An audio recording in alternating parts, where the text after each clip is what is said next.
Kemudian tentu ada konsekuensi hukum ketika terjadi pelanggaran. Ya. Kita lihat bahwa di dalam Islam ada hukum terkait dengan hudud, ada kemudian jinayat, ada takzir ya. Jadi hudud itu terkait dengan hak Allah, yang kemudian hukum ini betul-betul harus diterapkan apa adanya. Ada juga jinayat yang menyangkut hak publik, hak manusia, hak adami. Ya.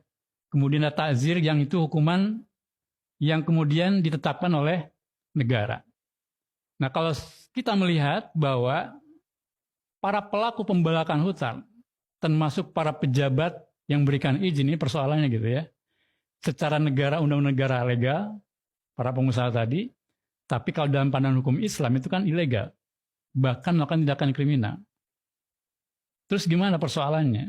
Tentu baik pengusahanya ataupun pejabatnya yang berikan izin sama-sama ini melakukan tindakan, kalau dalam konteks Islam itu ilegal gitu ya.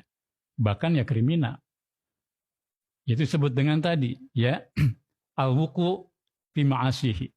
Jadi mereka betul-betul melakukan kemaksiatan pada Allah. Baik kemudian pengusahanya maupun negaranya, karena mereka mengabaikan hukum Allah. Ya. Maka di sini itu dalam konteks apalagi terjadinya bencana yang luar biasa di Aceh, itu maka seluruh sanksi gabungan itu bisa dikenakan. Ya. Bukan hanya kemudian takzir, bukan hanya kemudian mereka harus dikembalikan, dirampas harta mereka. Termasuk itu saja adalah mereka harus mengganti. Karena apa yang diambil, ya, keuntungan berupa triliunan, bahkan ribuan triliun uang hasil dari pembakaran hutan, itu jelas bukan milik mereka. Maka itu harus dirampas. Ya.